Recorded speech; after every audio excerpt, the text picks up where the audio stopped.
Deu certo, né?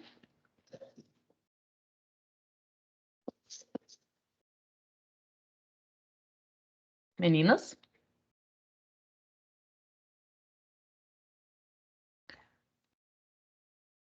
Bom, vou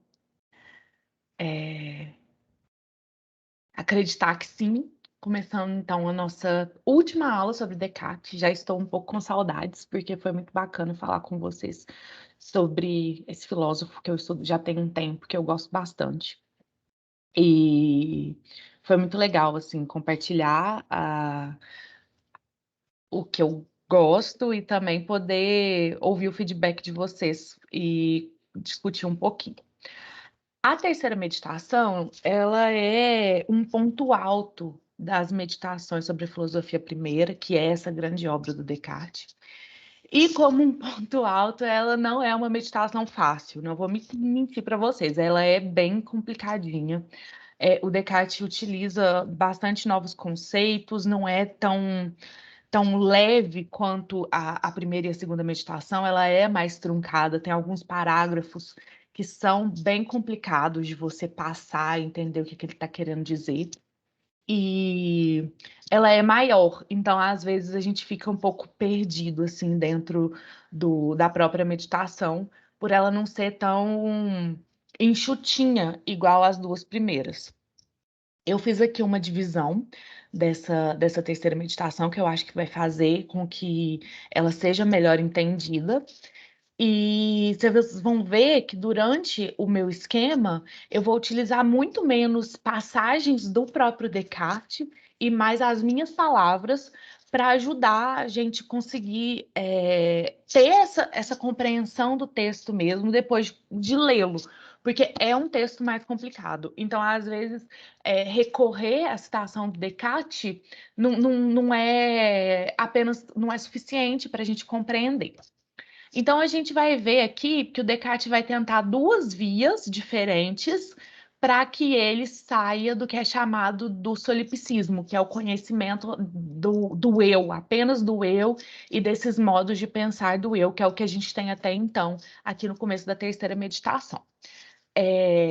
Então, a gente já vai começando pelo resumo que ele faz da terceira meditação, é um resumo menorzinho, e aqui eu vou ler. Na terceira meditação, expus suficientemente, ao que me parece, meu principal argumento para provar a existência de Deus. Esse é o grande motivo das meditações, provar a existência de Deus. Entretanto, a fim de que os ânimos dos leitores se afastem ao máximo dos sentidos, não quis usar aqui comparações obtidas das coisas corporais. Então, o que acontece? O Descartes tinha essa preocupação que a gente já viu lá nas regras de, tendo em vista que é uma investigação puramente intelectual, então os sentidos eles só iriam nos atrapalhar. E aí, essa busca pela prova da existência de Deus também é uma investigação intelectual.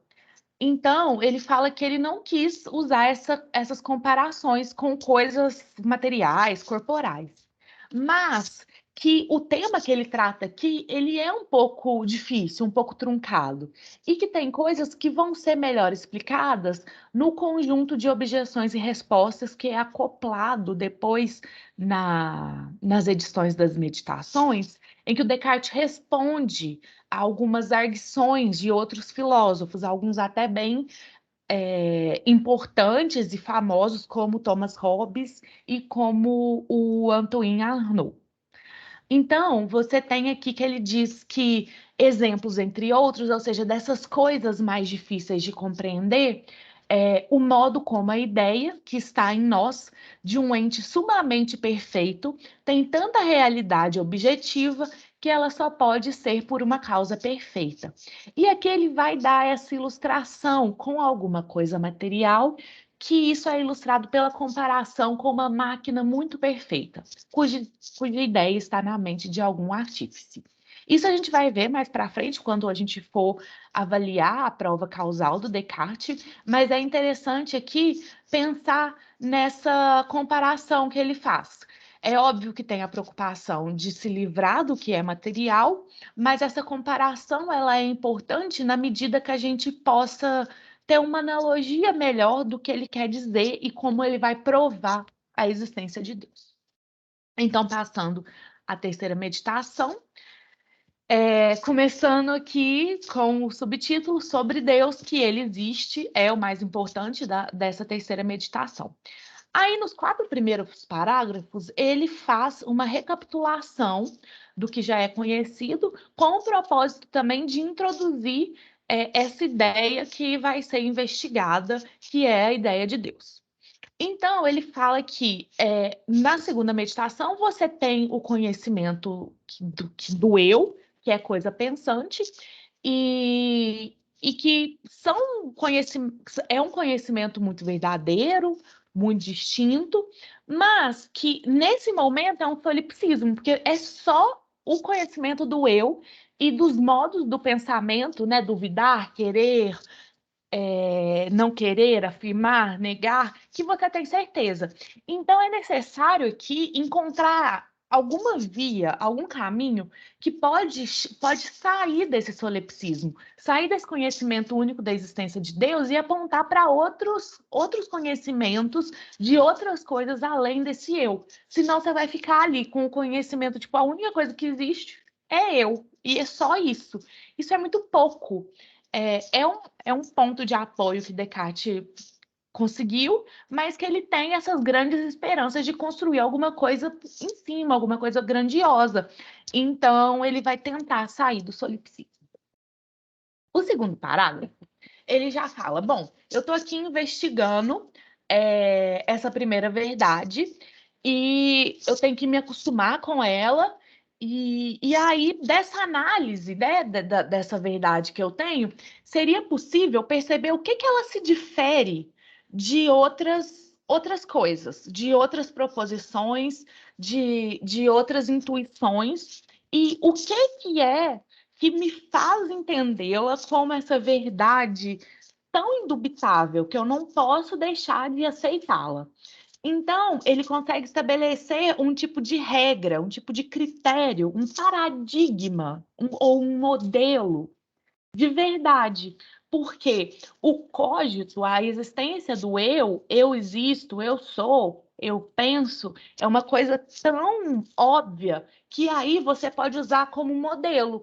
E aí, tudo que tiver as mesmas características dessa verdade, você poderia entender e tomar como verdade também. Então, ele vai dizer que parece-me que já posso estabelecer como regra geral que é verdadeiro tudo que percebo muito claro e distintamente. Então, é essa clareza e distinção que vai separar a verdade dessas ideias que são confusas, obscuras e que podem ser falsas. Só que aí, o Descartes vai relembrar do porquê que ele duvida. E ele fala que, bom, tinha coisas anteriormente, antes da colocação da dúvida, que eu entendia como claro e distinto, mas que na verdade eram duvidosas. Então, é preciso realmente que você perceba por que eu julgava essas coisas claras e distintas e depois elas não eram. Elas não eram desse modo. Elas eram, na verdade, duvidosas. Elas poderiam ser negadas como duvidosas e não como verdadeiras. E aí é colocado que tem uma parte mesmo que a gente percebe essas coisas claramente, que são as ideias dessas coisas. As ideias em si, enquanto esses atos mentais, enquanto percepção mental puramente, elas são claras e distintas. E isso não é algo que se pode colocar em dúvida. Mas, a partir do momento que você faz algum juízo, algum julgamento de que essas ideias elas partem de alguma coisa exterior a nós, ou que elas são semelhantes a alguma coisa exterior a nós, isso sim é duvidoso, é obscuro. E é por isso, é por conta desse julgamento que eu entendia coisas muito claras e distintas, mas que elas eram duvidosas. É porque eu não estava pensando só nessas coisas enquanto ideias, mas estava fazendo um juízo de como elas eram fora de mim e de como elas se relacionavam com as coisas fora de mim. E é, as hipóteses do gênio maligno e do Deus enganador, elas colocam todas essas questões em dúvida. Então, por mais que eu tenha certeza que eu existo enquanto eu penso, ainda assim, se eu faço uma conta matemática muito clara e muito distinta na minha cabeça, eu posso estar errado. Por que eu posso estar errado? Porque Deus pode ter me criado de maneira com que eu erre a todo momento, porque o meu aparato cognitivo seja errôneo. Então, quando eu faço juízos, eu estou errado. Então, a existência do eu e os modos de pensar é a única coisa que está saindo dessa dúvida. Porque, por mais que eu tenha um aparato que erre a todo momento, eu ainda existo com esse aparato que erra, sendo enganado por um gênio maligno. E como Descartes tem esse desejo de ampliar esse conhecimento da verdade, é necessário pegar esse primeiro ponto de apoio, pegar essa ideia do eu e tentar daí estabelecer outras verdades e sair desse solipsismo. E como a gente tem essa ideia desse Deus enganador que nos criou de uma maneira que tem esse aparato cognitivo que sempre erra, é extremamente importante comprovar, demonstrar que Deus não pode ser enganador, porque é aí que a gente consegue retirar essa hipótese de que o nosso aparato cognitivo foi feito de forma que ele sempre se engane. Aí o Descartes vai dizer que realmente essa razão, essa hipótese de acreditar na possibilidade de um Deus enganador, ela é frágil, ela é uma possibilidade metafísica. E por que ele diz isso? Porque ele em nenhum momento até então, ele investigou nem mesmo se há um Deus. Então, como que você pode dizer que ele é enganador? O problema é que essa hipótese ela é plausível. Ela pode ser frágil, mas ela é plausível. Ela foi colocada aqui. E como é necessário a gente rejeitar essa hipótese, deve-se então examinar primeiro se Deus existe e quais que são as suas características. O Descartes vai colocar que, tendo em vista que ele está seguindo uma ordem de não afirmar nada, que ele ainda não tem certeza, e, tipo assim, não fazer nenhum passo mais complexo do que aquilo que ele já tinha colocado anteriormente, então você tem que esperar um momento que seja oportuno, que você possa fazer essa análise e esse exame sem que você ultrapasse e faça suposições apressadas e sem garantia para fazê-las. Então, como que ele tem que começar? Tendo em vista que ele sabe que ele tem certeza só da existência de si, do seu pensamento, de si como coisa pensante, e tem certeza que as ideias, enquanto modos do pensamento, elas são verdadeiras, então você tem aqui o seu ponto de partida. É só isso que você tem certeza e você tem que analisar isso, porque é isso que você tem certeza. Você não pode pular para um exame de Deus. Então, ele vai começar nessa primeira via que vai analisar as ideias. A primeira via, na verdade, ela começa analisando as ideias e vai falar que o pensamento são como imagem das coisas. E aqui é importante notar, e o Descartes deixa isso claro, que ele não quer fazer uma analogia ou uma assimilação do pensamento de ideias com imagens sensíveis ou com imagens de corpos materiais e extensos, mas ele quer realmente apenas utilizar um vocabulário que possa ser compreendido do que ele quer chamar de ideia. Mas, por exemplo, ele diz que o pensamento ou uma ideia é como quando penso em um homem ou numa quimera ou no céu ou em um anjo ou mesmo em Deus. Ou seja, quando você pensa num homem, ou no céu, a gente tem uma imagem material. Mas, à medida do que você vai pensando, você tem ideias também do que é o juízo, do que é Deus, e do que é o próprio entendimento. E dessas coisas, você tem ideias que não são relacionadas com a materialidade, com coisas sensíveis. Então, mas elas são como imagens das coisas, no sentido que elas representam para mim alguma coisa. Isso não quer dizer que sejam imagens sensíveis. E as ideias, além de serem essas imagens às coisas, representações, elas também podem se relacionar com juízos da mente, tipo, querer, não querer, afirmar, não afirmar, gostar, não gostar. Então, tipo, esses juízos da mente são as vontades ou os afetos. O Descartes vai dizer que, e isso já acho que já fica bastante claro até aqui, que a partir do momento que você considera o seu pensamento e as ideias nelas mesmas, sem referir alguma coisa externa, sem julgar que elas se vinculam a outras coisas, elas não podem ser falsas.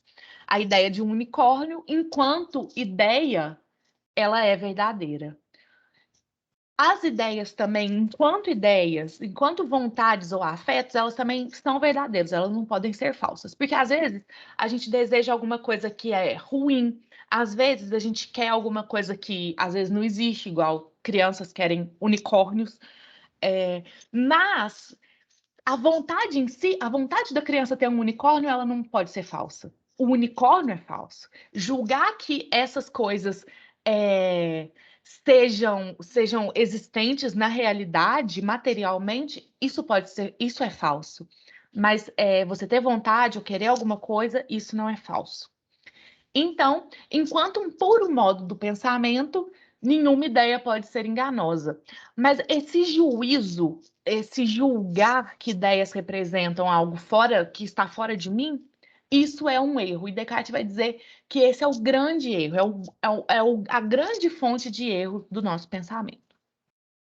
Bom, depois ele vai dizer no parágrafo aqui 10, vocês estão vendo que eu não estou falando muito de parágrafos, né? Porque eu acho que fica mais fácil também a gente pensar no texto de uma forma, pelo menos nesse princípio, de uma forma mais tudo junto, mais fácil de compreender o que o Descartes está falando. No parágrafo 10, o Descartes vai falar que você tem 3 tipos de ideias. E então aqui você tem primeiro as ideias inatas, que são as ideias que parecem vir da minha própria natureza, que elas não vêm de fora, e também que eu não consigo compô-las. Então, o que é a coisa, o que é a verdade, o que é pensamento, o que é Deus. Tem essas coisas que parecem que vêm de fora, que são postas em mim de algo exterior e que vêm para mim de uma forma que eu não tenho liberdade para tê-las ou não, elas só chegam e me arrebatam.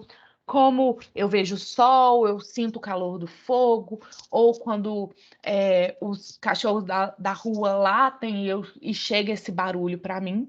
E elas podem ser fictícias, que são essas quimeras e ficções que a gente consegue nós mesmos inventar ao compor coisas que vêm do exterior, com outras ideias que são inatas, com outras ideias, enfim, são composições. E aí, essa primeira via do Descartes, ela é bastante significativa, porque ele vai analisar esse exame, ele vai fazer esse exame das ideias adventícias, dessas ideias que são postas em mim por algo exterior. E essas ideias essa perspectiva do senso comum, que acredita que é por meio dos sentidos, que é por meio das sensações empíricas que a gente tem conhecimento do que está fora de nós. Então, ele vai analisar essa via para ver se tem algum tipo de verdade aqui e se essa é uma via que vai fazer com que o conhecimento do eu chegue a algo que não é só dele, né? Chegue a algo que não é interior a ele, que consiga perceber que ele não está sozinho no mundo, sendo só um eu que pensa uma coisinha pensante que não é material. mas que também existe algo exterior a ele. Então, ele vai falar sobre essas crenças que se tem nessas ideias adventícias, que são uma crença bastante comum, que pouquíssimas pessoas vão duvidar. Então, é essa via do empirismo. Essa crença, ela é baseada no seguinte, que primeiro, existem coisas fora de mim, depois, que essas coisas, elas vão causar ideias em mim, e que essas ideias são semelhantes às coisas que causam ela no meu pensamento. E aí o Descartes vai se perguntar, bom, mas quais que são os motivos da gente acreditar nessas três coisas? E aí ele vai falar que, bom, parece que essas concepções que existem coisas fora de mim, que elas causam ideias em meu pensamento que são semelhantes a essas coisas, elas são uma concepção que vem assim da natureza, porque eu não tenho nada a dizer a respeito delas, eu não tenho nada a ver com elas, não sou eu que estou criando, elas estão vindo de fora e elas ocorrem, eu querendo ou não. Mesmo duvidando, mesmo com todos aqueles passos da dúvida, o Descartes deixa claro o tanto que é difícil a gente se desvencilhar dessas ideias que vêm de fora. Porque elas são do senso comum, as pessoas acreditam nela de modo muito claro. A gente acha que o corpo é melhor conhecido do que a alma, pelo menos depois de uma análise, pelo menos antes de uma análise diligente dessas duas coisas. Então, essas concepções, essas crenças, elas parecem vir de um impulso, essa coisa natural, impulsiva, espontânea. Mas o Descartes faz essa distinção que esse impulso não é a luz natural, não é a razão, não é a mesma razão, luz natural, que vai me mostrar que eu existo, que mostra que essas ideias adventícias estão em mim. Então, ele vai fazer essa distinção e vai dizer: pois tudo que a luz natural me mostra, de modo algum pode ser duvidoso. Mas, quanto aos impulsos naturais, não vejo por que mereceriam maior confiança em nenhuma outra coisa. Os impulsos naturais, eles são duvidosos. Em muitos momentos, a gente tem uma ideia que vem do exterior e percebe que está errado. Então, nada garante que essa crença aqui do senso comum, ela é verdadeira. Pelo contrário, pode ter outras causas essas ideias adventícias. Nada garante que elas vêm realmente de coisas que estão fora de mim. Então, assim, ele vai falar que pode haver uma faculdade que eu ainda não conheço dentro de mim que pode criar essas ideias.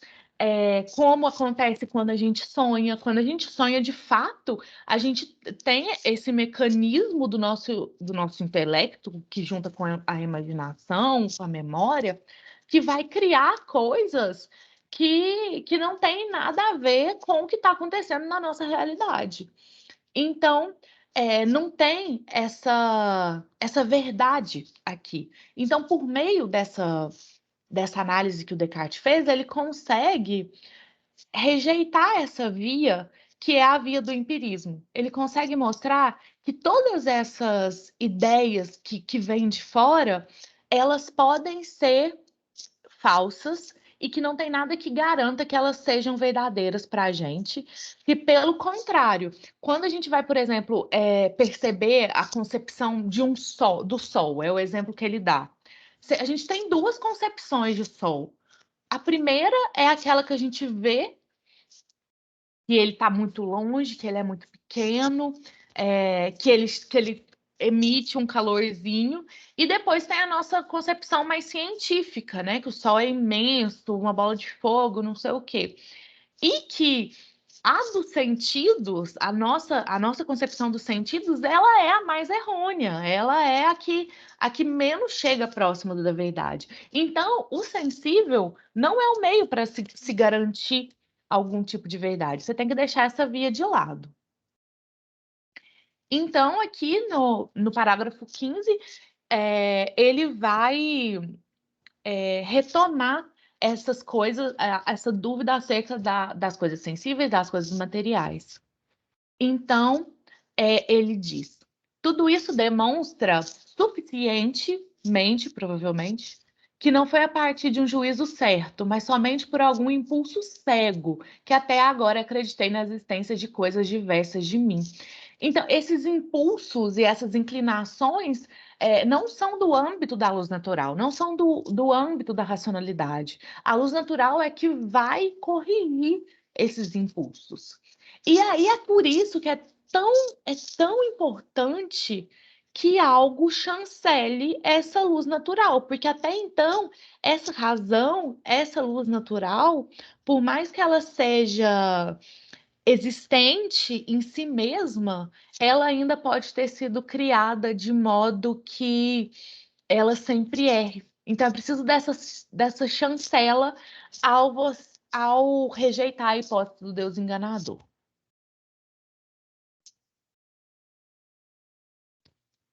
Bom,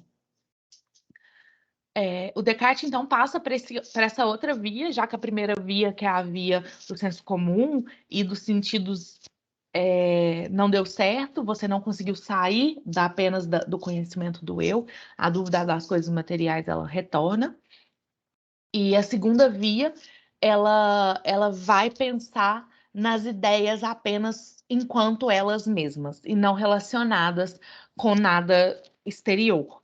Enquanto elas mesmas, você talvez vai conseguir achar algum tipo de caminho que vai levar o intelecto, o entendimento, o pensamento a conhecer alguma coisa que esteja exterior a ele. As ideias, diz Descartes, elas têm uma característica especial, porque elas são compostas de dois tipos de realidades. A primeira é a realidade formal, que ela pode ser entendida como realidade ontológica, realidade atual. E nesse sentido, a realidade formal das ideias, ela é sempre a mesma, porque as ideias, independente de qual ideia você está falando, ela vai ser sempre modo do pensamento. Ela vai ser sempre um modo do pensamento. E nesse sentido, elas têm esse mesmo grau, elas têm essa mesma característica. Então, se é a ideia de Deus, se é a ideia de unicórnio, ou se é a ideia de um homem, enquanto modos do pensamento, elas são a mesma coisa, elas têm a mesma forma, que é essa ideia existente no meu pensamento. Por outro lado, a gente tem a realidade objetiva, e essa realidade objetiva ela vai se diferir. Porque o que acontece? A ideia, além dela ser essa realidade formal em modo do meu pensamento, ela é intencional. Então, ela se volta a alguma coisa. E essas coisas, elas se diferem. Então, é a ideia de Deus, é a ideia da substância, é a ideia do pensamento, é a ideia de um homem.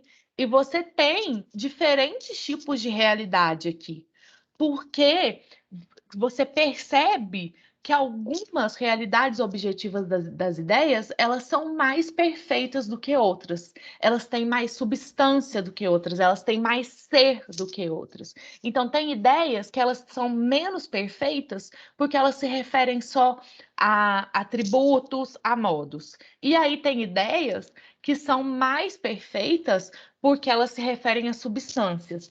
Então, quando você pensa na coisa pensante, que é uma substância, ela é mais perfeita, ela tem mais realidade objetiva do que um modo do pensamento, que é, por exemplo, querer.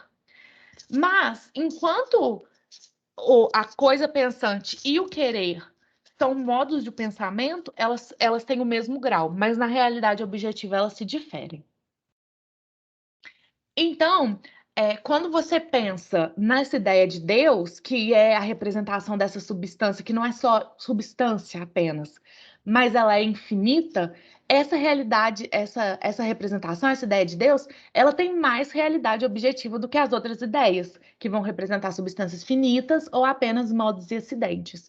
Então, você tem aqui a realidade objetiva de Deus, ela é maior, Aí depois você tem a realidade objetiva de substâncias finitas e só depois vai ter os modos e acidentes de substâncias finitas.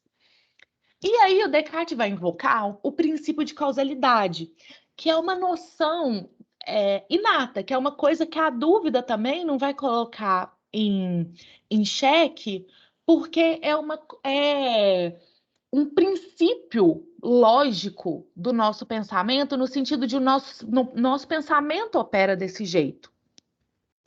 E o princípio de causalidade vai dizer: é em verdade manifesto a luz natural que na causa eficiente e total deve haver pelo menos tanto quanto há em seu efeito. Ou seja, se a gente tem uma causa que produz um efeito, todas as perfeições que estão no efeito, você deve conter na causa. E o que acontece? Isso ela pode ser aplicado tanto em coisas materiais, que criam, tipo, um artífice que cria uma máquina. No criador, ele tem que ter tanta perfeição quanto vai colocar na máquina. Porque é ele que vai criar o que a máquina vai fazer. Ele é a causa dessa máquina. E isso pode ser também relacionado a ideias. Isso quer dizer o quê? Nada pode vir do nada, o nada não pode criar alguma coisa, o menos perfeito não pode produzir o mais perfeito, algo que tem menos realidade não pode produzir alguma coisa que tem mais realidade, porque de onde que ele vai tirar essa maior perfeição? De onde ele vai tirar essa maior realidade? Isso não é possível. E aí o Descartes vai dizer: pois, embora essa causa não transmita à minha ideia nada de sua realidade atual ou formal, não se deve crer que ela seja por isso menos real. Então, você tem uma causa que tem uma atualidade real e formal, e você tem a ideia desse efeito, dessa causa. E essa ideia ela é efeito dessa coisa que tem realidade atual formal. Mas, como vimos, as ideias têm a mesma realidade atual e formal, porque elas são modos do pensamento. Então, a causa não vai transmitir para a ideia realidade atual formal. Mas acontece que a ideia, ela mesmo, ela é real. E nisso, ela pega a realidade objetiva dessa causa. Então ele diz, mas que essa ideia contenha esta e não aquela realidade objetiva, deve-o ela seguramente a alguma causa da qual a recebeu, e na qual há, no mínimo, tanta realidade formal quanto essa ideia contém de realidade objetiva.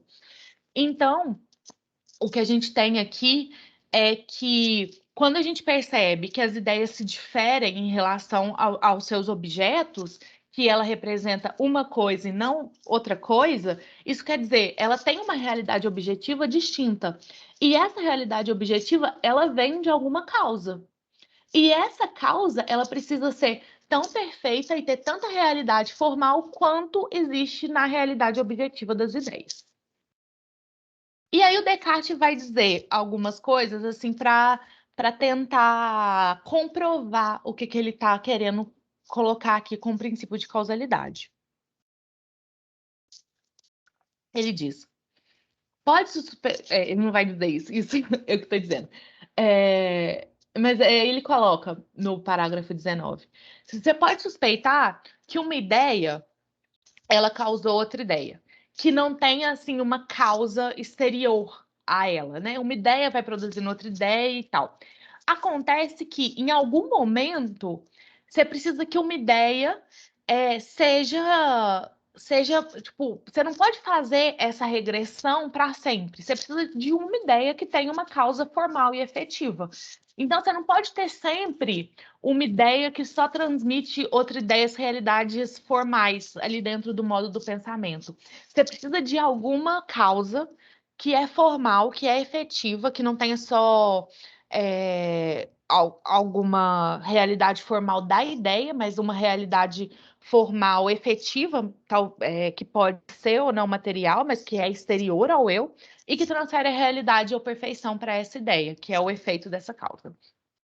Então, ele vai concluir: se a realidade objetiva de alguma de minhas ideias for tanta que eu fico certo que ela não está em mim, nem formal, nem eminentemente, e de que, por conseguinte, não posso ser eu mesmo sua causa, disso se seguirá necessariamente que não estou só no mundo, mas que alguma outra coisa que é causa dessa ideia também existe.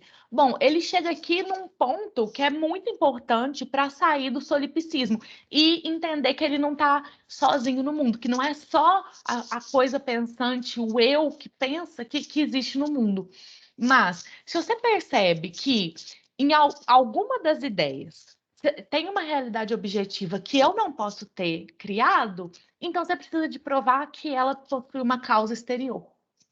E é por isso, portanto, né, tendo em vista esse princípio da causalidade e dessa questão da ideia ter uma dupla realidade, tanto objetiva quanto formal, é que o Descartes consegue chegar nessa outra via, dessa análise das ideias nelas mesmas e que vai conseguir sair do conhecimento só do eu. E aí, o que é da ordem da razão para você fazer depois de ter chegado aqui é examinar essas ideias e examinar a realidade objetiva dessas ideias para ver se existe em alguma delas algo que eu não posso ter criado. Então, o que ele vai fazer? Exame das ideias. Então, ele vai enumerando essas ideias que existem no pensamento, tentando encontrar alguma que possua essa realidade objetiva que é tão perfeita ou tão diferente de mim que o pensamento não pode ser sua causa. Aí aqui ele vai citar ideias de homens, de anjos, de animais, pode ser ideias corporais, outras ideias, mas aí o Descartes vai falar, bom, ideias de homens, de anjos, de animais, você pode fazer composições corporais com a ideia de Deus. Depois, as ideias corporais, elas podem sim ser criadas por mim mesma, porque essas ideias corporais, elas não são tão bem percebidas, elas são finitas, elas são modos, então elas não são substâncias. Então, elas podem ter sido criadas por mim mesma. E existem outras ideias, mas que elas são tão confusas e tão pouco bem percebidas que a gente nem sabe se elas são verdadeiras ou falsas. E aí ele diz: pois, embora a falsidade propriamente dita ou falsidade formal não possa encontrar-se senão nos juízos, conforme fiz notar anteriormente, é seguro que há, porém, nas ideias uma certa outra falsidade material, quando elas representam uma não coisa como se coisa fosse. Ou seja, você tem uma falsidade material, como, por exemplo, você tem a ideia de unicórnio e você entende que é uma coisa verdadeira. Então, você não tem exatamente um juízo aqui, mas você tem essa falsidade que é material, porque o unicórnio é uma não coisa e eu estou representando na minha mente como se fosse uma coisa. E aí, o Descartes vai colocar, bom, o que é claro e distinto nas ideias corporais, elas podem ter sido retiradas de mim mesma, que é a substância, a duração, número, etc. O que resta, que não pode estar em mim como formalmente, né, como extensão, figura, situação e movimento, porque essas são coisas que uma coisa pensante não vai ter. Uma coisa pensante não tem uma figura, não tem uma extensão, não tem uma situação. Mas, já que elas são modos de substâncias, e eu, como coisa pensante, sou uma substância, elas podem sim estar contidas em mim eminentemente, mesmo eu não possuindo formalmente essas coisas. Então, aqui, desculpa, viu, gente? Aqui ele já consegue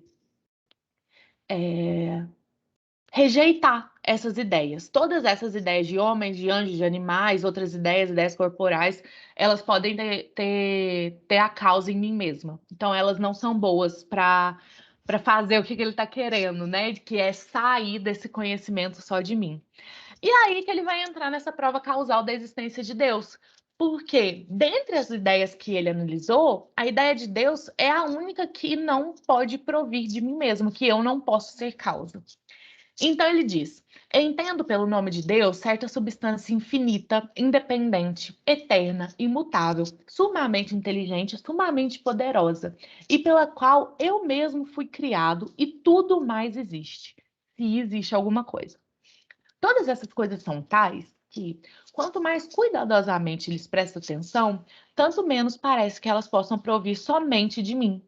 Por isso, do que foi dito, deve-se concluir que Deus existe necessariamente. Essa prova é causal. Por que ela é prova causal? Porque ela parte da ideia que eu tenho de Deus e chega na causa formal da minha ideia, que tem uma realidade objetiva, que é tão perfeita, que é tão eterna, que é tão imutável, que é tão infinita, que eu, como um ser finito, não posso ter criado. Essa realidade objetiva, ela é muito mais perfeita do que a minha realidade formal. Então, eu preciso de uma causa que tenha essa realidade formal tão perfeita que pode ter como efeito essa ideia tão perfeita, que tem essa realidade objetiva tão perfeita. Então, é isso que ele vai falar no parágrafo 25, que é, bom, eu sou uma substância pensante, mas eu sou finito. E a ideia de Deus é de substância infinita. Como substância finita, não posso ser só a causa. E ele vai dizer também, você não pode aqui afirmar ou refutar essa minha prova, dizendo que a ideia de infinito é uma ideia que vai ser composta pela ideia da finitude. Mas, na verdade, a ideia a infinitude, ela tem mais realidade e mais perfeição do que a finitude. Então, eu percebo a finitude pela infinitude. Então, a percepção de Deus seria também anterior à percepção de mim mesmo.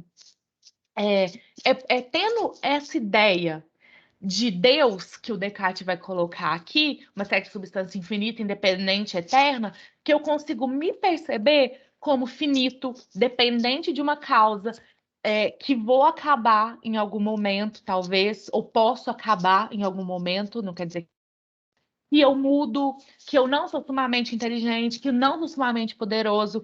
É por meio dessa concepção de Deus que eu também consigo perceber as minhas qualidades. E aí, nos parágrafos 27 até o 30, o Descartes vai fazer reflexões sobre essa prova causal, vai mostrar como ela é inabalável, vai dizer que essa realidade, a ideia de Deus, ela é a mais clara, a mais manifesta, por possuir realidade objetiva mais perfeita do que todas as outras. E aí ele termina dizendo: e não importa que eu não compreenda o infinito, ou que em Deus haja inúmeras coisas que eu não posso atingir pelo pensamento.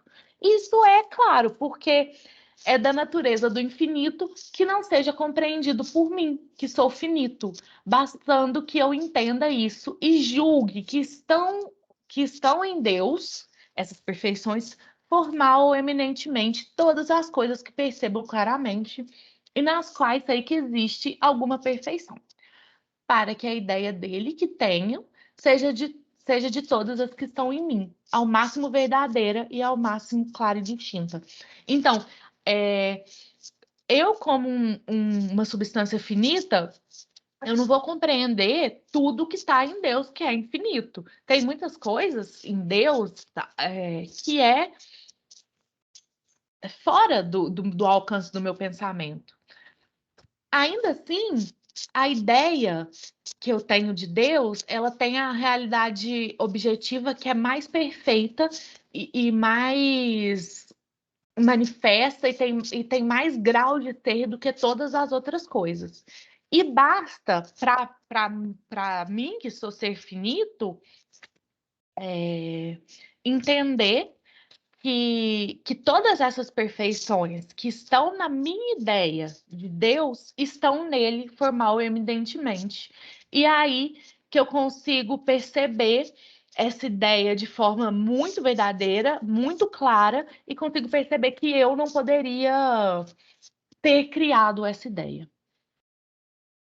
E aí tem aqui no parágrafo 31 outro possível argumento que iria contra essa prova, que vai falar, bom, talvez eu posso desenvolver essas qualidades e essas perfeições que eu entendo que estão em Deus de uma maneira gradual, chegando nessa perfeição infinita. Mas Descartes diz que o que é potencialmente apenas é menos perfeito. E só, tipo assim, do fato de eu pensar que eu vou ter que ir aumentando o meu conhecimento gradualmente, de pouquinho em pouquinho, isso já mostra uma deficiência.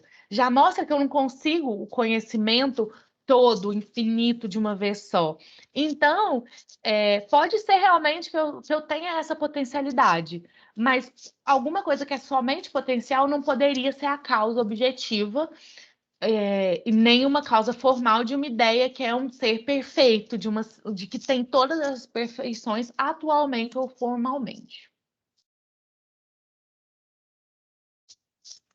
Bom, o Descartes vai fazer depois uma segunda versão dessa mesma prova causal. Só que dessa vez ele vai investigar como o eu foi criado e tentar entender se realmente eu fui criado por Deus, que é essa ideia que eu tenho à primeira vista, que Deus me criou. Então, ele vai fazer uma investigação para perceber se eu poderia ser criado por mim mesmo ou por alguma outra causa, e se eu poderia existir se esse Deus, se um tal ente tão perfeito não existisse. Então, ele vai fazer algumas investigações dessas ideias anteriores que podem remeter ou mostrar a origem do meu ser. Então, ele vai falar: bom, eu posso ter sido criado por mim mesmo, posso ter sido criado por meus pais, ou também posso ter sido procriado por um outro ente, mas que seja menos perfeito do que Deus. Por que teria que ser um outro ente menos perfeito do que Deus? Porque a ideia de Deus é a coisa mais perfeita que eu posso pensar. Então, qualquer outra causa que eu penso para mim mesma seria menos perfeita do que Deus. Se eu fosse minha própria causa, então como que eu poderia explicar que eu sou um ser finito, que tem um conhecimento limitado, que falha? Se eu fosse minha própria causa, eu me daria todas as perfeições que eu pudesse. Então eu seria Deus. E isso não é o caso. Porque eu duvido, eu erro, eu tenho faltas, eu tenho falhas. E aí ele fala: bom, se eu também fosse minha própria causa, o que está faltando em mim não poderia ser explicado porque seria mais difícil de conseguir. O mais difícil de conseguir é eu mesmo me criar. E aí, se eu fosse criador de mim mesmo, o que parece não ser o caso, porque eu sou uma pessoa falha, uma pessoa que tem várias faltas, eu sou apenas uma substância pensante, finita. O conhecimento que eu tenho, ele é muito limitado, esse conhecimento que é verdadeiro, que eu não posso deixar de sentir, ele é muito limitado, e não é possível que eu que tenha me criado tenha me feito de uma maneira tão finita, tão até um pouco imbecil em alguns momentos. Ele também tem essa hipótese de que às vezes eu não fui criado por nada, mas sempre fui. Como a gente tem essa ideia de Deus, dele sempre ser. Então, essa ideia de, tipo, sempre fui, sempre sou agora e não precisei de nenhuma causa. Só que o Descartes, ele tem essa teoria que o tempo, ele é fragmentado. Então, todo momento que a gente tem, ele é descontinuado. Você não tem uma continuidade do tempo. Deus criou alguma coisa agora, no próximo momento, Deus tem que criar de novo para ela ser conservada. Deus tem que conservar essa coisa. Porque você precisa de ter uma força de conservação. Porque nada garante de que o eu que pensa eu existo agora, vai continuar sendo depois. Você precisa de uma conservação. E aí, essa descontinuidade, ela vai implicar nessa necessidade de conservar a existência da substância, conservar a substância. E como sou uma substância pensante, se eu tivesse essa necessidade de ficar me conservando, essa força, eu teria o conhecimento dela. Mas isso não está em mim. Então, ele vai chegar a essa conclusão importante, que dependo de algo que é independente de mim. É esse algo que me conserve. E aí ele vai falar, bom, a gente não precisa de chegar na hipótese mais rápida de que talvez esse algo que eu dependo para me conservar seja Deus. Mas pode ser meus pais ou outra coisa qualquer. Mas também tem que ver que essa causa, para me conservar, que me criou e me conserva, ela também precisa de ter tanta perfeição quanto eu. Então, a minha causa também precisa de, primeiro, ser um ser pensante e depois ter uma ideia de Deus. Porque essa ideia de Deus, ela também é vista como uma perfeição, né? Um modo do pensamento que representa, que tem uma realidade objetiva perfeita. Se não fosse, então essa causa seria menos perfeita do que eu e não poderia ser meu criador. E essa causa também, que ela só poderia ser ou por si mesma, que seria Deus, ou por uma outra causa. Por quê? Se a gente não pensa que é uma causa que é por si mesma, que se cria e se conserva a todo tempo, então você teria que pensar numa outra causa. Por exemplo, meus pais ou uma coisa menos perfeita que Deus. Mas se ela for por outra causa, então você teria que ir numa progressão. Essa causa é causa de foi efeito de alguma causa. Essa outra causa foi efeito de uma outra causa. E isso tem que chegar num ponto final. Você não pode fazer um progresso ao infinito, porque você precisa de algum ente que conserva uma causa que vai passar essa perfeição para os outros defeitos. Então, essa causa final seria Deus.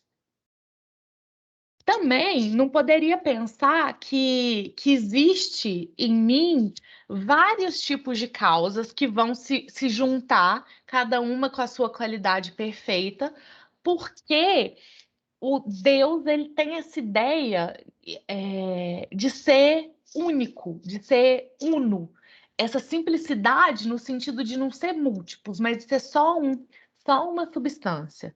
Essa perfeição, ela é muito importante, muito marcante do jeito que eu concebo a essência de Deus. Então, você não pode pensar que foi várias causas que se juntou para me criar e me conservar. Por outro lado, o Descartes vai dizer que ele tem essa crença que os pais dele me deram um nascimento. Só que o Descartes vai falar, bom, tá, eu tenho essa causa realmente, que eles me deram um nascimento. Mas primeiro que eles têm que ter uma causa eles mesmos. Então, entra aqui nessa ideia de não poder haver um progresso ao infinito, porque eles têm uma causa eles mesmos, que aí seriam os pais deles, e aí os pais dos pais, e aí os pais dos pais, mas aí você chega numa hora que não dá para fazer esse progresso tão mais ao infinito. Você precisa de uma causa real que vai passar essa existência e essa conservação para essas pessoas. E também eles não tem nada que mostre que os meus pais estão me conservando. Então, os seus pais, você entende que eles te deram o nascimento, mas que depois foi o nascimento e pronto. E também eles não têm essa capacidade de te causar como uma substância pensante. Então, ele conclui, tendo em vista que ele rejeitou todas as possíveis outras causas que não Deus para a sua criação e para a sua conservação, que deve-se concluir completamente que só pelo fato de que existo e de que há em mim uma certa ideia de um ente perfeitíssimo, isto é, Deus, fica demonstrado de maneira evidentíssima que Deus também existe. Então, aqui a gente tem essa segunda versão da prova, que parte dessa existência do eu pensante e das suas possíveis criações. Então, também você usa o princípio de causalidade aqui, mas você não está investigando apenas a ideia de Deus, você está investigando a origem e a causa e a conservação da substância do eu pensante. E aí, a partir daqui, a gente tem 5 parágrafos em que Descartes vai fazer um tipo de conclusão sobre essa prova causal que ele coloca aqui na terceira meditação e, e vai mostrar algumas outras características dessa prova dessa demonstração que ele coloca da existência de Deus, que é, como a gente viu desde lá do começo da carta, da epístola aos doutores de Sorbonne, uma das grandes, do grande motivo dele escrever as meditações metafísicas, que é provar a imortalidade da alma e provar a existência de Deus. Então, aqui a gente tem um ponto muito alto das meditações, porque Descartes consegue sair do solipsismo, consegue sair desse único conhecimento de si mesmo, ele consegue provar a existência de algo exterior a ele, e também ele consegue dar aquela garantia para a sua luz natural, porque com essa existência de Deus, você consegue perceber que ele é realmente algo perfeito, bondoso, eterno. Então, você consegue retirar a hipótese do Deus enganador. Então, aqui, você não tem mais, depois que Deus é provado, é demonstrado como existente, você não tem mais essa hipótese de ter um aparato cognitivo que sempre erra. Então, vamos ver aqui o que ele diz nos parágrafos últimos. Ele vai investigar como que essa ideia de Deus está dentro de mim, como ela chega, e vai falar que ela não pode ser fictícia, ela não pode ter sido criada por mim a partir de elementos, de coisas, e ela também não vem exterior. Não é uma coisa que aparece em mim materialmente, nem nada do tipo. Então, ela é inata. Essa ideia inata é uma coisa que está em mim. Do mesmo modo que é também a ideia que tenho de mim mesmo desde que fui criado. É uma ideia que está comigo, é uma ideia que não veio de fora, que não foi composta, uma ideia muito simples, que é inata, que está comigo desde que fui criado por Deus. Então, o Descartes vai falar que essa marca ela chega a nós pelo próprio Deus. Porque ao criar a substância pensante, Deus, que é o artista, que é o criador, ele vai como se ele tivesse colocado a sua marca, vai assinar a sua marca. E ele fala que, bom, essa marca não precisa de ser alguma coisa diferente da obra. Então, quer dizer, você não precisa de ter uma assinatura que se difere do quadro que alguém pintou. Às vezes, só de bater o olho, você sabe que foi um pintor X que pintou aquela obra.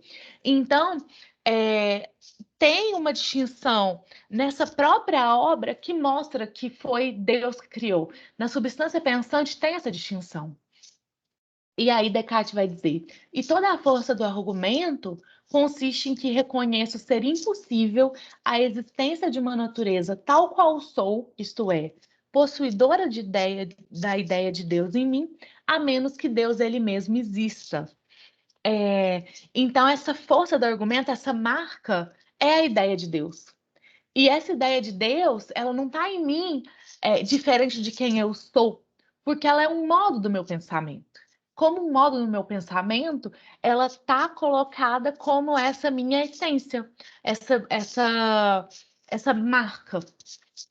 Então, por isso que no resumo que o Descartes faz da terceira meditação, ele vai falar que é como se que ele entende Deus como a sua causa, do mesmo modo que você tem uma máquina muito perfeita, que é feita por um artista, por um artífice, que tem a ideia da máquina. Então, essa máquina ela não vai surgir do nada. Ela precisa de ter perfeição, ela precisa de ter uma causa perfeita que consegue fazê-la, que consegue colocá-la realmente formalmente.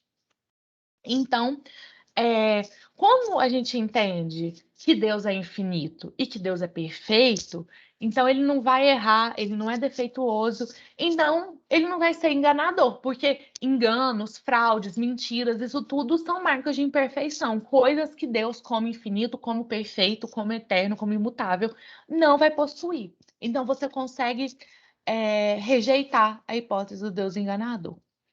E aí, no finalzinho, aquela sempre como que fala? A advertência de Descartes de contemplar e refletir por muito tempo e meditar esse novo conhecimento. Porque só assim que a gente consegue nos acostumar a ele, consegue perceber como que eles podem ser conhecidos dessa maneira clara e distinta, como que a gente pode ver realmente que não tem nada aqui que a gente pode duvidar. E aí ele vai dizer também que essa contemplação dessa majestade divina, dessa substância infinita e tão perfeita, é entendido pela fé como a fonte da felicidade. Então, esse é mais um motivo para você se deter em todos esses novos conhecimentos, em tudo que a gente viu até aqui sobre a existência de Deus. E aí, vou terminar a gravação, gente. Falei muito, meu Deus do céu. E aí, abrir para as perguntas, porque